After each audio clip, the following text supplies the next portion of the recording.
to American Education FM, everybody. I'm Dr. Sean Brooks. Welcome, everybody. Number of stories to get to here.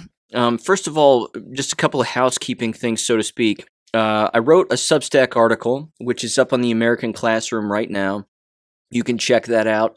I fill it again with some pretty straightforward predictions of what I think is going to just continue to happen with American education, in particular in 2022. And again, a number of it might not, certain parts of it, of course, aren't even necessarily predictions because they are already happening. I just think that it's going to continue to happen, and that's just the way that it's going to be. The one point, though, that I do make in it, which is something, again, that really doesn't get discussed a lot, although it is certainly happening behind the scenes and they're panicking, is the destruction and deterioration of teacher education programs at the university level. And one little point here that I sort of want to elaborate on quickly, although I allude to it in the article, in one or two sentences, but one really has to question the mind frame of an individual today who wants to be a school teacher. And I really mean that. Because you're talking about now a profession that has openly abused children with mask wearing, a profession that is fully indoctrinated with controlled curriculum from outside organizations that are determined to make money on the brainwashing of minors. And you have blind administrators, and many of them of which are teachers as well, who are pushing through all of these things without an ounce of rational thought. So it really brings to bear a serious question, which is, if a person says today, I want to be an American school teacher, my question back to them would be, why? Number one. And number two, where do you expect to teach where you believe that you'll be able to make a positive difference with students and not be controlled? You see, one of the reasons that I became a school teacher, and there were numerous reasons. First of all, I was born to do it. I'm certain of that. Second of all, I knew the difference between right and wrong. And I knew that what I witnessed when I was a student in school, much of it was wrong. And so I entered the profession to right those wrongs, because I knew that, again, I could have influence with students and what goes on in my classroom. The problem became when that influence started to be controlled by outside entities, outside administrators, outside curriculum directors, you name it. And any semblance of autonomy that I had disappeared. Now, that took, I would say, it was almost immediate. But given my personality, I didn't put up with it, and I pushed back. Because, again, I knew the difference between right and wrong. So it just continues to beg the question, if a person wants to be a school teacher today, they have to be Gumby as a human being. They have to be completely incapable of original thought and the ability to stand firm on your principles, morals, and values, because that's just not the profession anymore. I don't know if it ever really was. I certainly know that it was back in the times of one-room schoolhouses, where there was actual discipline, reading, writing, arithmetic, preparation for working in XYZ. All of that was fantastic. And as we know, that's gone away. And that's just not the profession that exists today. So it does beg, again, the larger question of what kind of a person wants to be a teacher, knowing what goes on at the college and university level, what kind of a person wants to enter a teacher preparation program, in particular, again, today, knowing full well that there's this cloud that's hanging over everyone's head with mask wearing and jab rollout. And again, the indoctrination and propaganda in the curriculum that they have to teach, or else they lose their job. So the nursing profession, for example, could be taken the exact same way. What kind of a person today would say, you know what I want to do?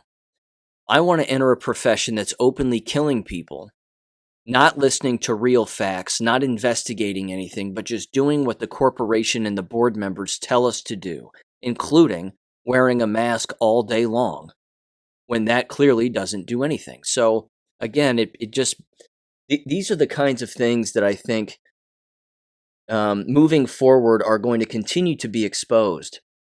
And it's going to be uncomfortable for a great deal of people. Because while I know that there are many teachers out there that never wore a mask, I've even had them on the podcast here, never worn the mask, never played the game, didn't have their students wear the mask, calmed their students down and said, look, you can take them off. They don't do anything. Stop watching TV and believing that and blah, blah, blah. Not disciplining students for not wearing their masks, doing all of the morally sound things. It doesn't take long, though, for, again, that to back up on them when they're doing the right thing, which should prove to everybody, again, that the environment is openly advertising that they do the wrong thing, will do the wrong thing, are going to continue to do the wrong thing no matter what. And for those teachers, for example, and again, we're talking about a giant spectrum here with, a lot of notches in this spectrum, but you also have endless teachers who don't wear a mask now, some of which I'm sure are not jabbed, know that all of this is fraudulent. But then I would still say this, I would still ask those individuals, I'd say, first of all, good for you. Second, I would say, did you have your students wear a mask at some point? Were you wearing a mask at some point because an administrator told you to? Or did you actually stand up to those people and say, I'm never doing this and my students are never doing that? Because again, it falls in line with this. I'm not going to say the real example that I want to bring up. It was an excellent line that was brought up in the movie White Men Can't Jump. And if you've ever seen that movie, you know what line I'm talking about. But I'm not going to repeat it here because it's rather vulgar. But it's hilarious, but vulgar. But essentially, again, it would be like saying, well, I don't punch children in the face. I mean, I've gone my whole life not doing it. I did it once, but I don't do it anymore. Again, it begs the question, wait a minute. You punched a child in the face? I mean, what are you doing? Again, it's the mask wearing, it's the going along to get along. Well, I want to keep my job. This just continues, I think, to be a huge issue going forward because the entire business, while it was corrupt and has been for approximately 100 years, since that's been the case, in particular with the infiltration of teacher unions and so on and so forth, school board associations, and I've brought them up in the past before, it's all at the surface now where everybody can see it. So you have to question the mind frame of an individual who is actually considering entering the profession. You would really have to sit them down and ask them a lot of questions. And I mean a lot. Are you jabbed? Well, probably, because if you're attending a college or a university, you're probably jabbed now. What's your stance on mask wearing? It's just, the river has been crossed here, and there's just no going back as far as the profession is concerned. And again, I don't think that's a bad thing. I think that it's a good thing. I think that it's a good thing that it's finally been exposed for what it is, that the American public and the worldwide public has seen the depths to which school teachers will just do what they're told, even when it comes to abusing minors. And that's kind of my stance on it. I think it's just going to continue to be interesting to watch as we move forward here through 2022 as to what moves are going to be made next. And again, in the Substack article, I lay that out a little bit, sort of one piece at a time. And I'm sure there's a lot of other nuances that I missed, but there's just this ebb and flow, this back and forth, where, again, one thing rolls out and one thing happens, and then that causes something else to happen, which then causes something else completely different to happen. And I just don't think that it's necessarily a good thing. Again, the river's been crossed here, and there's no going back to any sort of normal whatsoever. Self-governance, homeschooling, these are the way forward. Small schools with no masks, no jabs, open curriculum where again you can do what needs to be done. One of the things that I would like to see personally, and it's again something that I would love to do myself and be associated with, but I don't see any reason, and I'm sure it's happening. I can't be the only person who's thought of this, but we know that many we know that many parents, for example, utilize the school environment as daycare, and that of course was all driven by the Rockefellers and the Carnegies and government, so that time could be taken away from the parents and given to government. So what is keeping a group of parents, for example, or even better, a group of knowledgeable teachers who have had enough and are sick of everything that's going on in the public, private, and charter school domains? What's keeping them from finding a building somewhere and utilizing homeschool curriculum, like in the last episode with JT when we were talking about Abeka? What's keeping them from utilizing that and having the families buy the Abeka system and then keep that system inside of that building, or inside of what they would call then their new homeschool, so to speak? So it would be advantageous for the parents from a work standpoint, to where if both parents are working, that they can still send their child to this healthier environment, but the child is doing and engaging in homeschooling kinds of curriculum that does not have the government overreach that a public school would have. So for that kind of parent, for example, it would sort of be the best of both worlds, in the sense, again, that unfortunately they would still be using it as a daycare kind of thing, but it would be a school that, again, just has homeschooling curriculum available that, again, the parent buys, but there would be an instructor there to help them and guide them through, with the ultimate purpose, and this is big, with the ultimate purpose of getting that child or that student to teach themselves and to read themselves and to investigate and think for themselves, without consistently having a teacher looking over their shoulder or lecturing to them or doing whatever that goes on. I think that right there could be a perfect example of something that needs to happen more often in the future and could exist going forward. Again, I've heard a lot of these, a lot of stories about, in particular, female teachers, again, because the profession is dominated by women. And I'm not saying that's necessarily a bad thing, but I've heard a lot of stories from female teachers who have had enough, and they quit their jobs because they said, I'm not doing this. I'm not wearing the mask. I'm not taking the jabs. I'm not abusing these students. So what I've decided to do is open up my house, and I have parents pay me, and they come into, they drop their kids off at my house, and I work with them and teach them and do this and do that. I mean, me personally, I don't know if I would be able to do that with multiple grade levels all at once. I don't know. But if that works for them, good for them. I also think, again, if a person can't homeschool and doesn't want to do that part of it, that there's something else that could take place where multiple teachers, we'll say half a dozen of them, are all existing within a building that has, again, I don't know how many rooms you would need, but the point is that it would be a safe haven for students and even educators who are morally sound to go to these places and do the right thing and teach these students, again, excellent curriculum like what Abeka offers, and countless others.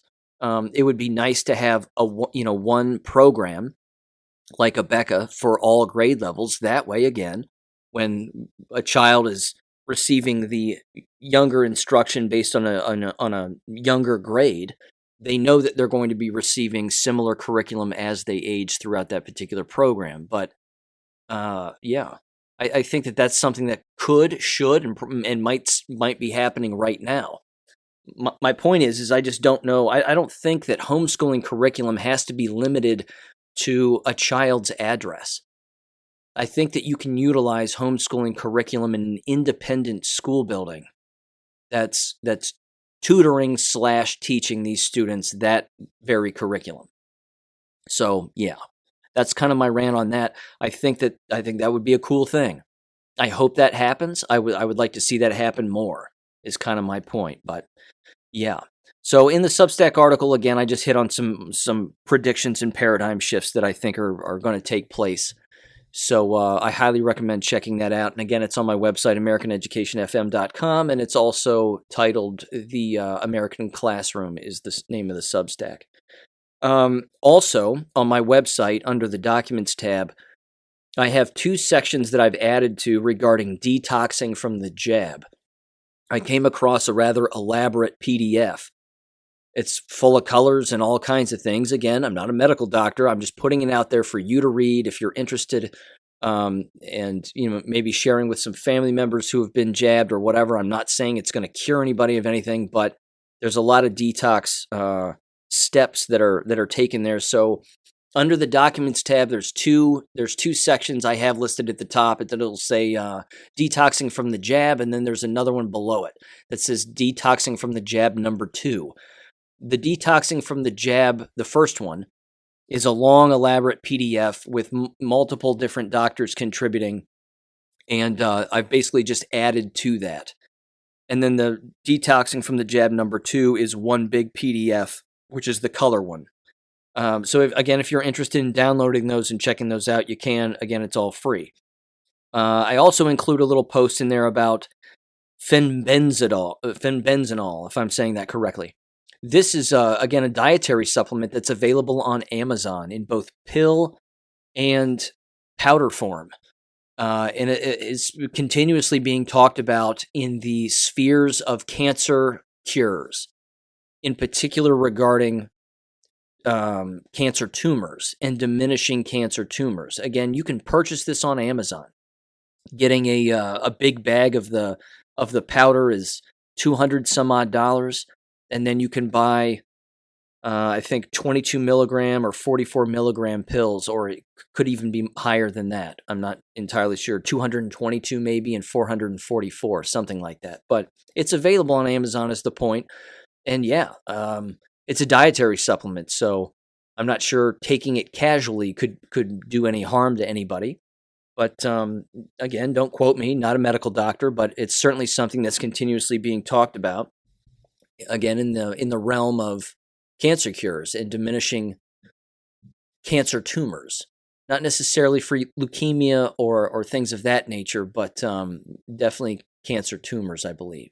A few other stories here to go through. And then I want to end with another anonymous story here that I read on greatawakening.win, which I thought was interesting and really does highlight the family dynamic of what's going on with everything. But it's a story about 2 grandparents who are basically standing up to their own children who are jabbed and saying, look, we're not going to come over to your house and take tests, and we're not taking the jab, so, we just won't see you this Christmas. And they put their foot down, and yeah, there you go. So they're standing up to their own kids who are fully brainwashed, which is great. It's sad, of course, that it's dividing families, but I don't know what else to say regarding that. I'll elaborate a little later when I read it. But anyway, here's the first story I wanted to go over. And this comes from lawenforcementtoday.com.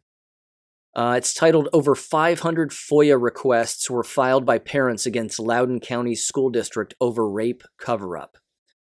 I'm just going to read a little bit of this here because, again, this just continues to show countless individuals that these environments are not interested in learning.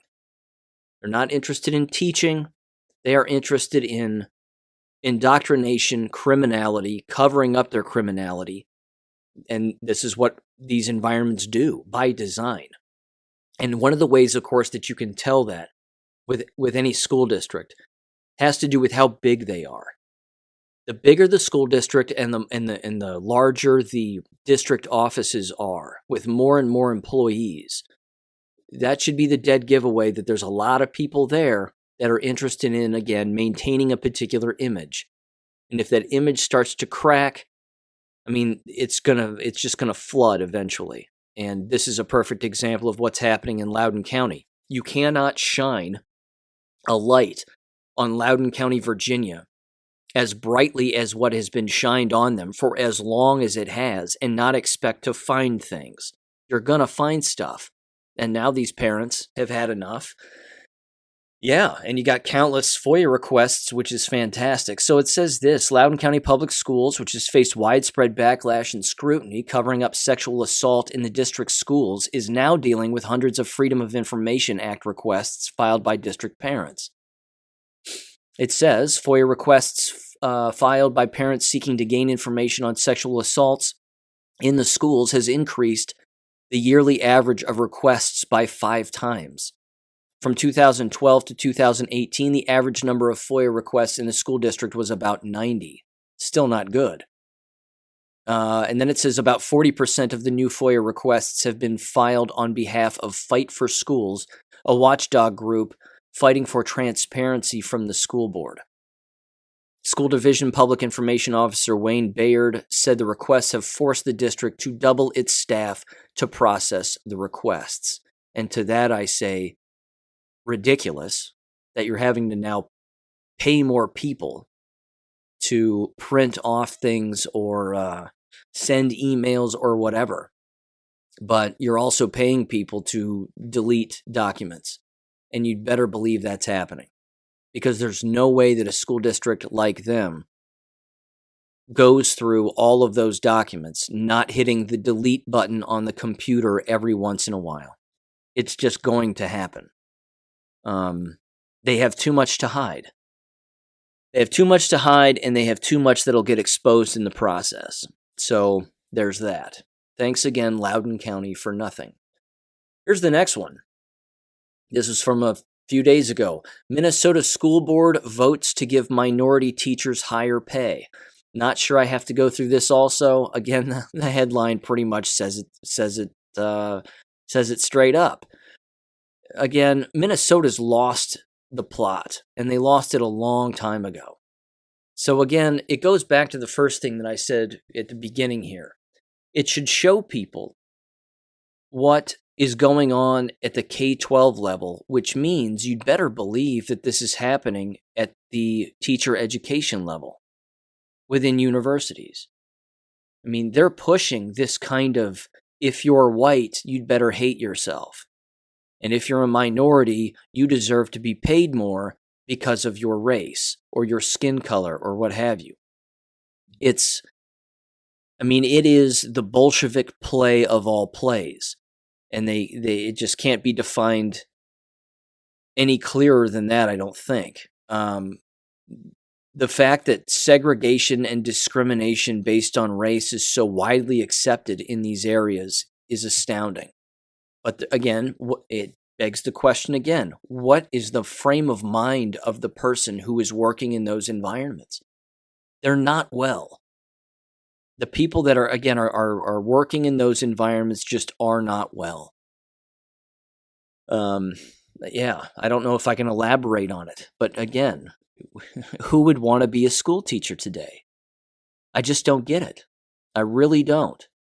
And again, I applaud the schools that never wore masks and they never, they're not pushing the jabs and they've stayed out of it.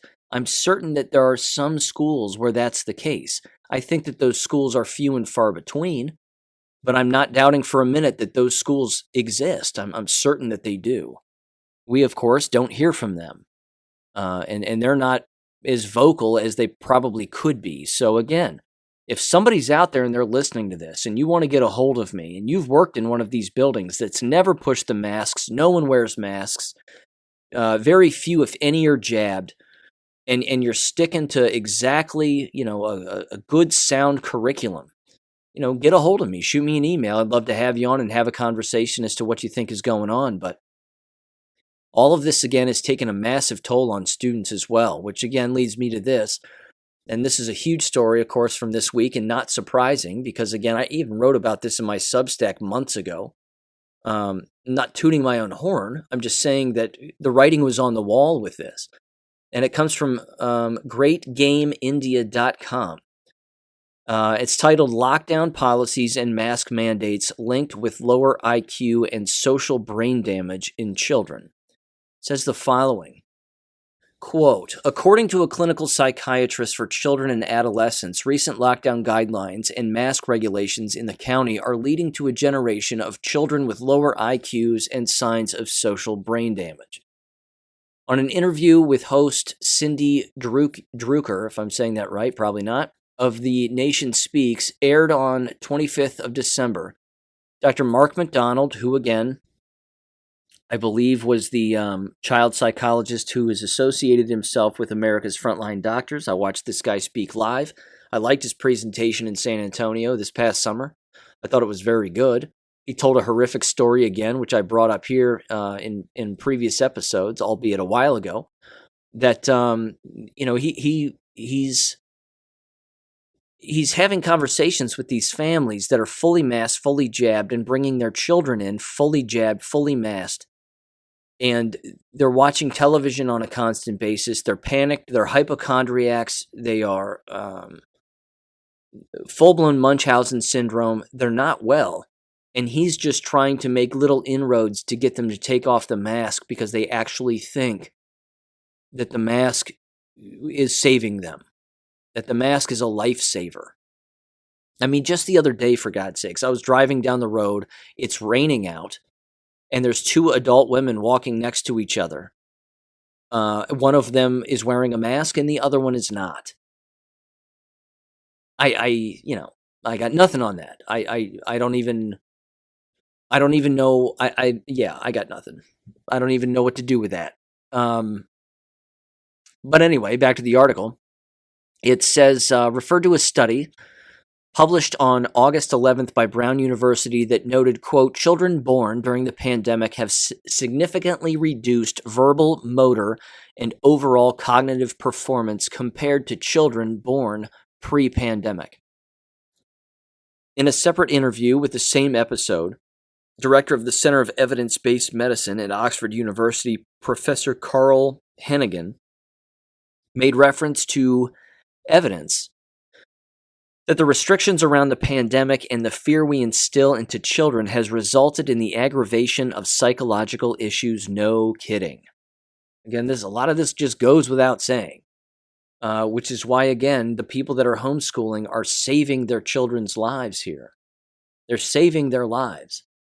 There's another thing, again, which comes from, is a little clip, a couple of quotations, rather, from a book, I believe that's titled On Killing. And it has to do with, it's written by a lieutenant colonel or lieutenant general something. I'm sorry I'm not getting the specifics correct right, but it essentially said that when you mask individuals over the course of time, because they can't see each other's faces, they start to detest human beings. In particular, if they are children. And children are muzzled or gagged or wearing things over their face. It's just like you're being robbed and the robber is wearing a face mask covering their face.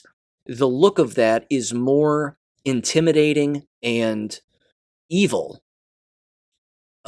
which of course immediately raises an individual's intuition that this person is unsafe and wants to do harm. That's what's going on in American schools who are still doing this. They're instilling those psychological damaging behaviors and developmental behaviors by getting American children and adults to hate one another on a constant basis. And the mask alone is doing that.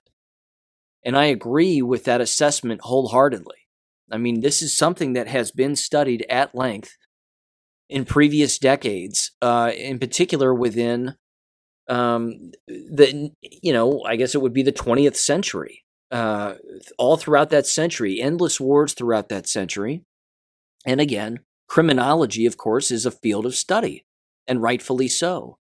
And so when you trace neural wavelengths and you can take CAT scans and MRIs of people's brains as they're watching particular things, if you were to see an image of an individual who is, nice looking and not masked and, whatever else, and then on the other end, you have the exact opposite of a person who looks intimidating, is wearing a mask, their face is frowning, whatever.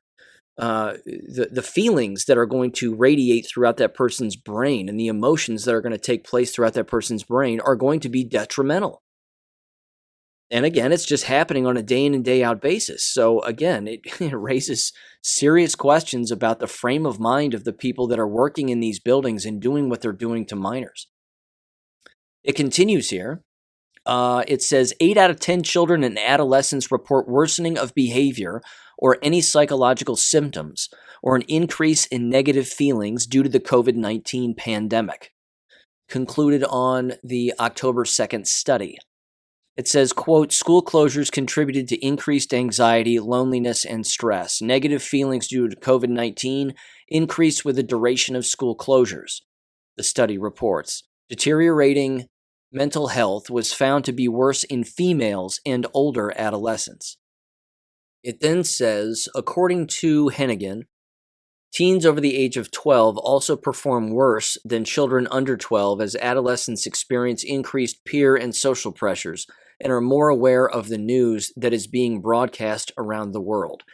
Here's another point I want to bring up, and it reminded me again of that story when I was driving past those two kids who were pushing a bike up a hill and they're both wearing masks when it was 85 degrees outside.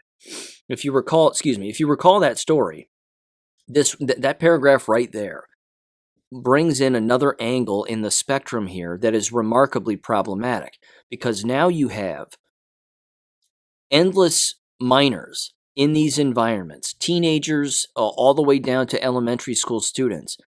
And you have, I'm sure, some students saying, these masks are terrible, I hate wearing this is stupid. And then you have the exact opposite kind of student. You have these students and these minors that are saying, why would you say that? These masks are super important. We have to wear these, and this has to be the approach that we take moving forward because this is serious. How dare you joke about that and say that these masks aren't blah, blah, blah. You know that that's going on. So as if the K-12 environment was not divisive enough, you've got minors who are trying to get to know one another, trying to quote-unquote be friends, trying to quote-unquote go to school to get friends, whatever other reason they're there. And even they are divisive with one another over the mask wearing, which means, are they going to buckle on their position regarding the mask at such a young age just to get a friend? Or are they going to stand firm in their young and yet malleable conviction, so to speak, and take a stance and simply say, no, these masks are wrong, and this is all wrong? See, that's where it backs up on the parents. Because if the parents are pro-mask, and if they're sending their children to a public school where they're wearing a mask, I mean, that pretty much lays that out, in most situations anyway. But it really just, again, continues to shine a light on the development and, I would say, developmental retardation that is absolutely taking place among minors. They're generating remarkably unhealthy relationships that actually aren't relationships at all. Unless, of course, they are equally delusional and hanging out one another believing that they love the mask and the mask is right and XYZ, or the other end of that spectrum, which is they're hanging out with each other, tolerating the mask, knowing that they hate the mask, but they're doing it and having conversations with their fellow peers about how stupid the masks are, which again I would say is clearly the healthier of the two angles. It's still awful that they're still going to these environments and being treated the way that they are, but at least they're maybe becoming a little more anti-authority, which is a good thing. Certainly in these, certainly in this day and age, because authoritarians are the ones calling a lot of these shots here, and again, people are just folding and buckling to that pressure. It continues here and it says, quote, "The first thing is to de-escalate any fear and anxiety around COVID for children," Hennigan said. For children, COVID is actually a very safe disease, and children shouldn't be worried about the impact of COVID on themselves or their future health. Yeah, pretty straightforward. It says shutting areas like schools was a mistake because it's good to keep them open for purposes of education, social connectedness, and well-being, he said. Well, yes and no, but, that's debatable. Continues, it says we should really prioritize education and those interventions that are in the children's best interests. As stated by the study on December 20th, data from the U.S. Center for Disease Control and Prevention also indicates that visits related to mental health in 2020, when the restrictions brought about by the pandemic were initially imposed, saw an increment of 24% within 5 to 11-year-olds and 31% among 12 to 17-year-olds in comparison to the data published in 2019. I'm going to continue reading this because it really is interesting here. I'm going to wrap up this article, though. Okay, so it says this. It says, using anecdotal evidence, McDonald points out that he had seen children who refused to make eye contact, who were wetting their pants or wetting the bed at night, cannot go to sleepovers, being away from their mother for extended periods of time. It says young people, on the contrary, are being pushed out of lockdown restrictions by being so wrapped up in social media and phones and Zoom school because they've been trained for the last year and a half that they did not even want to go out anymore, he said. So it's creating agoraphobia to some extent, which is awful. If you're unfamiliar with agoraphobia, it's a fear of outside places and a fear of being away from the home because you think that something bad is going to happen. So agoraphobia is crippling, as you might expect, and agoraphobia is something I'm sure that's dramatically increased throughout this entire time, in particular, again, among the most mentally unstable. But even, something like this can cause even the strongest mind to snap, but that's really only if the individual has no idea what's going on. It continues here. It says McDonald's called out media companies and governments for the creation of a despicable behavioral conditioning program that exposed children to irrational, ridiculous scenarios, such as having to eat outside on a day with a temperature of 40 degrees Celsius, run marathons, or even play sports with a mask being compulsory. And I can't help but think of that old Nike commercial of a large, heavy-set black girl, I think she was, running full speed, sprinting full speed, while wearing a mask. And it was a Nike commercial. And I thought to myself, she'll die. Why on earth?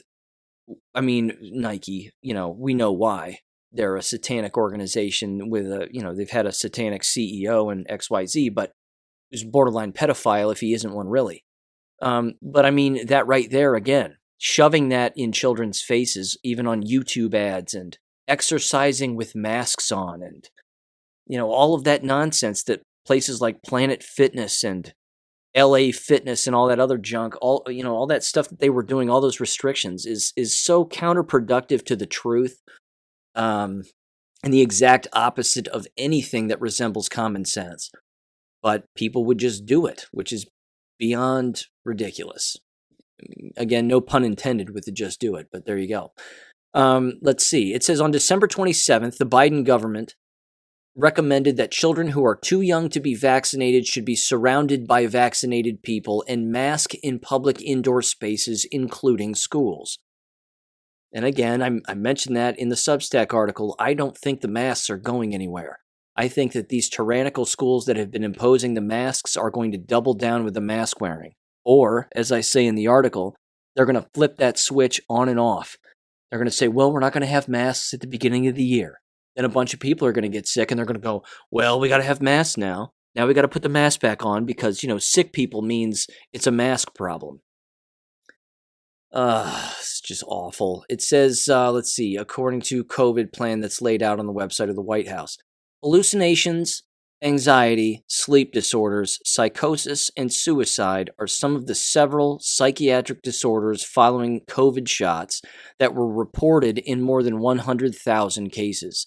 Meanwhile, nerve disorder, Guillain-Barré syndrome, Guillain-Barré, my apologies. I've said it so many times, you'd think I'd have it memorized. Have been officially added as a side effect for the AstraZeneca COVID vaccine branded as COVID Shield in India. As reported by Great Game India earlier, a shocking study revealed the terrifying dangers of the mRNA COVID-19 vaccines, including prion-based disease causing your brain to degenerate progressively. The messenger RNA vaccine-induced prions may cause neurodegenerative diseases because long-term memories are maintained by prion-like proteins. The study concluded that mRNA-based vaccines may also cause ALS, front temporal lobar degeneration, Alzheimer's disease, and other neurological degenerative diseases in the vaccine recipients. It says, according to a major Swedish study, spike protein induced by COVID vaccines weakens the immune system and may also lead to cancer. The study found that the spike protein localizes in the nucleus and inhibits DNA damage repair. And then it has a copy of the 37-page study. Okay. Yeah. More evidence that it's not going well. More evidence that, again, it goes beyond hypocrisy. We're talking about something here that it exceeds hypocrisy. To have these environments that are supposed to be, K-12 environments, supposed to be rich in research, proven research. The very actions of them show that they are not only not interested in any proven research whatsoever, but they are solely interested in pushing through their own plans of attack, their own methods of destruction, any way that they possibly can, whether it's breaking the mind down with propaganda curriculum, or it's breaking the mind down with these mask policies and distancing and the totalitarian control, or it's breaking the physical body down even more with all of the above. Because the mind can't live without the body, and the body can't live without the mind. A person can have Alzheimer's and live for a little while, but they tend not to live forever because, again, the two things need one another. The brain and the body have to work together. And when one starts to go, the other starts to go, and vice versa. And then, of course, the habits that are displayed as a result of a person having a sharp body and a sharp mind and a person not. And now it's happening again in American K-12 school children who are attending these environments. And it breaks my heart. It absolutely breaks my heart. And I hope the people allowing all of this to happen at the K-12 school level and university level burn in hell. It's that simple. I hope they burn in hell. They're child abusers. There's no way around that. And I want everybody to understand that. They have shown themselves to be just pure child abusers. There is no excuse. I understand they're brainwashed. I get it. But so are pedophiles. And they're child abusers too. And they're brainwashed because they think, it's just normal. They just think all this is normal. None of it's normal. But here's a perfect example of a school district that's awful, I might add, but is backing down because they know what's going to happen. Not to mention, I'm going to mention this story also because of a reason that might not be necessarily recognized at the at face value here, but this comes from the Daily Caller, and I'm not a fan of their publication necessarily, but it does say this. It says 30,000 unvaccinated students throw Los Angeles district's mandate into limbo. So the Los Angeles Unified School District, which as you would expect is horrible, essentially said that they were going to have a January 10th vaccine deadline. And then as soon as they did that, countless parents and teachers said, we're not doing that. We're not going to participate in that. And they backed down. And now they have pushed their deadline back to the fall of 2022. And it says they did so once it realized that it would have to send home 30,000 students who faced the choice to either get vaccinated or switch to an online independent study program. You see, here's why I bring this up. And I said this a year ago. I'm certain I've written about it at length throughout the last couple of years, but these American K-12 schools created the one thing they never wanted to create, which was school choice. They didn't want to do it, but by the grace of God and the white hats in charge of this operation and speeding it up, what have they done?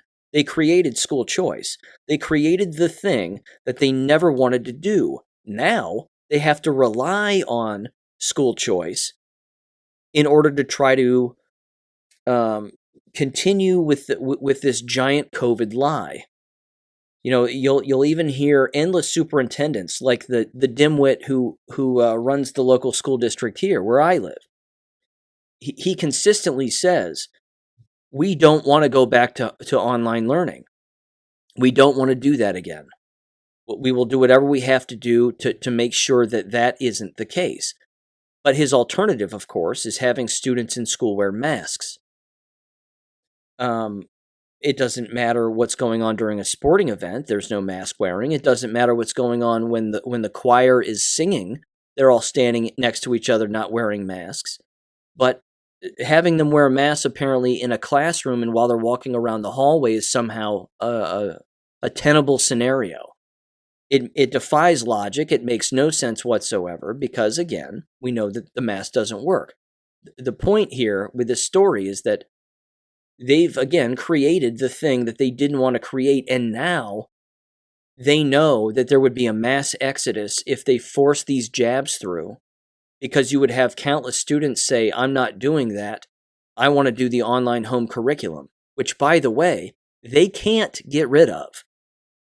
Now, as poor as the online curriculum was for these school districts that created it out of thin air, and I saw it firsthand, I know how shitty it is, and it is bad. It's disorganized. It's all over the place. It's laughable. But as they were doing it, they could have fine-tuned it and actually made something that would mimic something like Abeka or calverteducation.com, where it would be organized by grade level, by subject, but they can't do that, you see, because if they do that, the cat's out of the bag. If they do it permanently, then it would raise the question for the more morally sound students who are attending these institutions. Why don't we just do this all the time from home? Why is it that we have to wake up at 5, 6 in the morning and come to this school building to then be abused all day long and basically do the same kinds of schoolwork? Because if you're counting it at home and it's online, and you're counting it in this brick and mortar abusive environment, what's the difference? What's the difference in the curriculum, so to speak? It's like the old line when you heard, for anybody who knows that, space is fake and we never landed on the moon. I haven't gone into too long of explanation about all of that, but of course it was all fake. You'll hear one of these NASA puppets, not a space agency, but you'll hear one of these NASA puppets say, well, the reason we haven't been back to the moon is because we got rid of all the technology that caused us to go to the moon in the first place, and it cost too much to build it all back.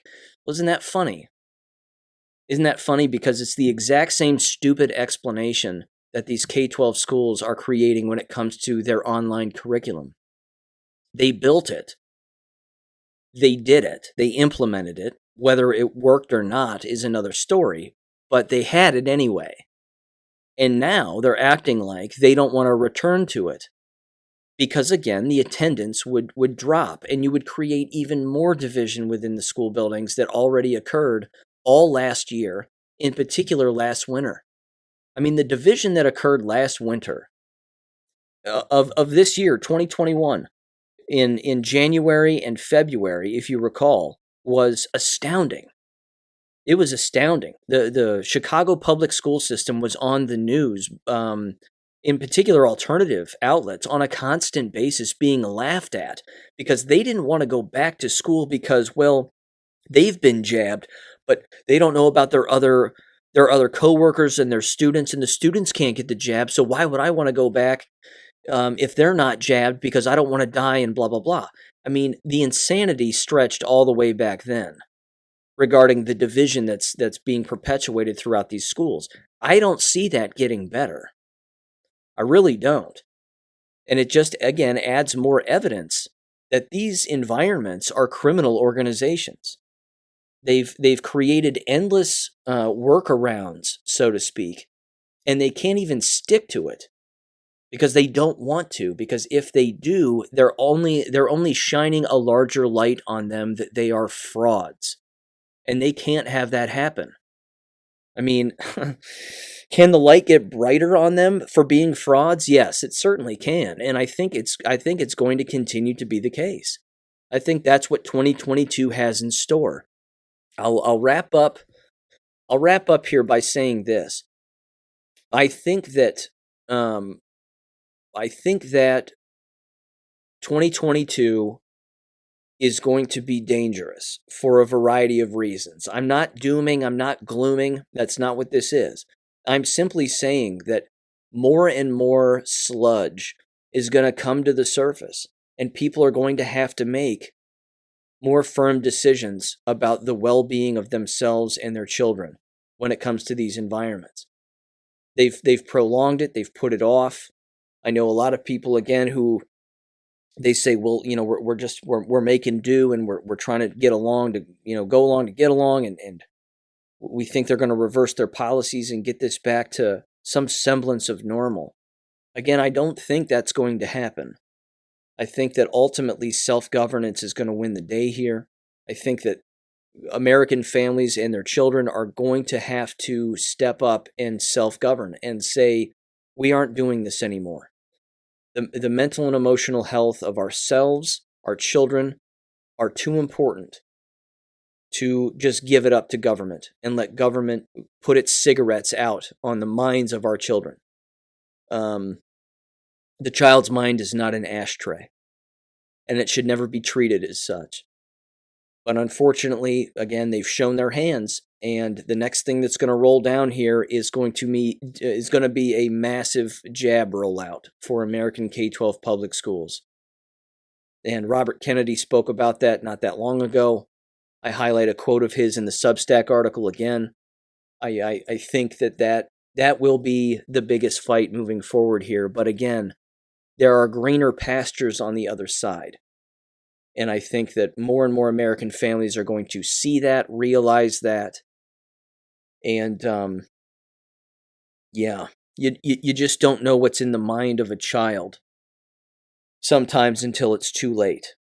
And I think that more and more American families need to do whatever they can to make sure that they don't reach that stage of too late, that it's too late. The American mind has to be saved.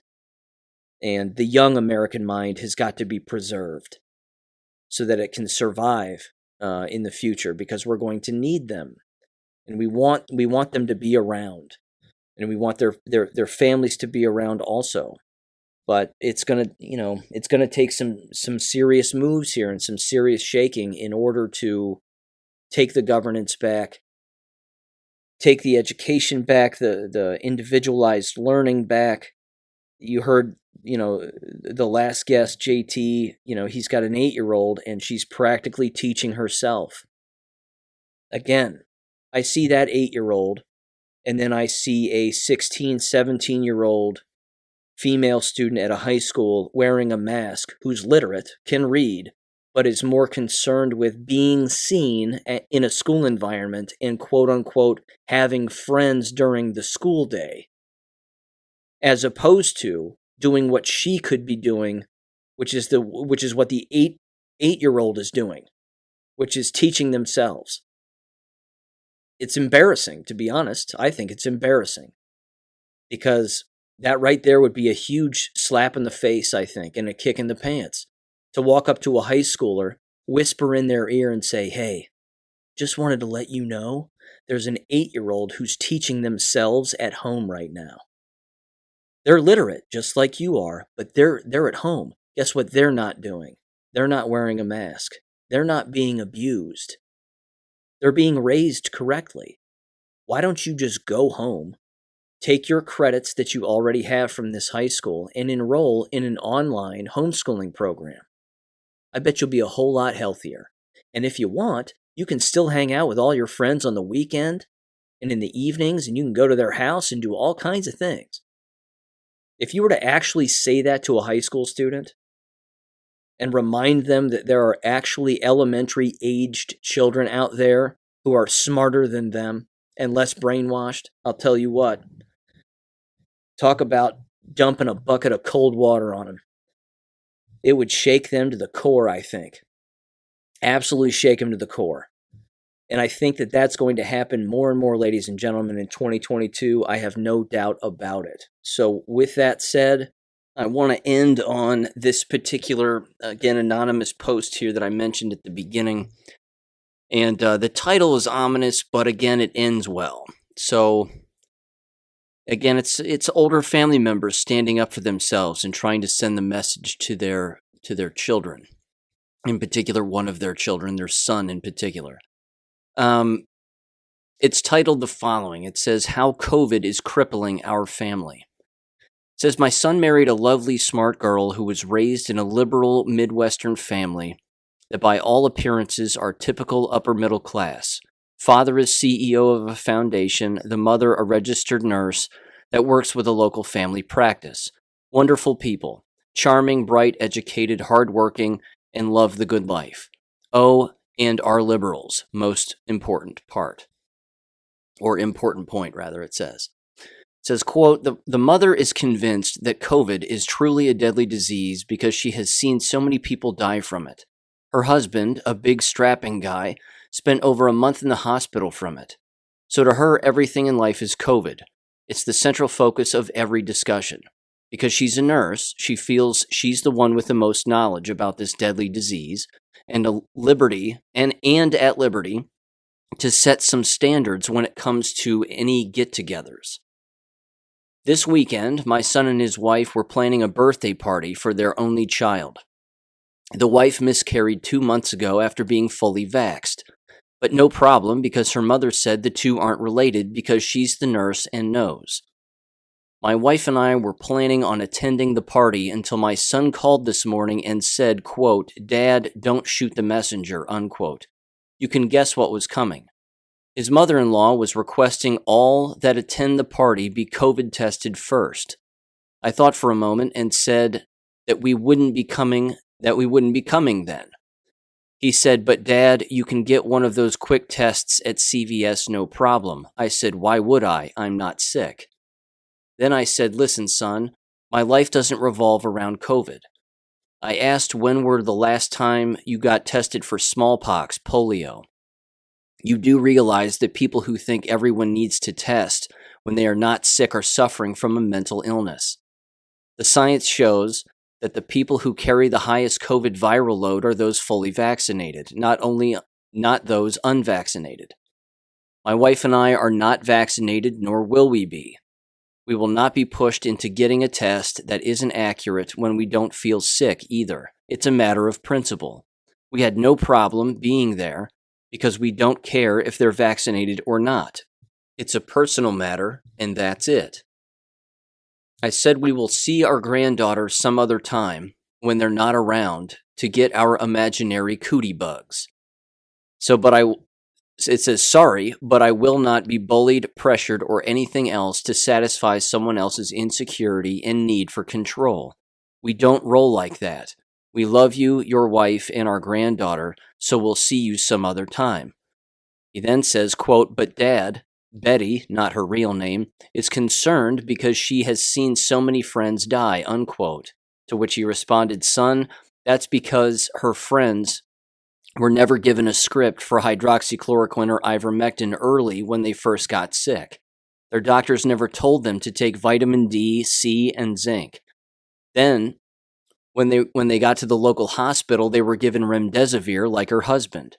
Probably one of the worst things they could have been given. It destroys kidneys.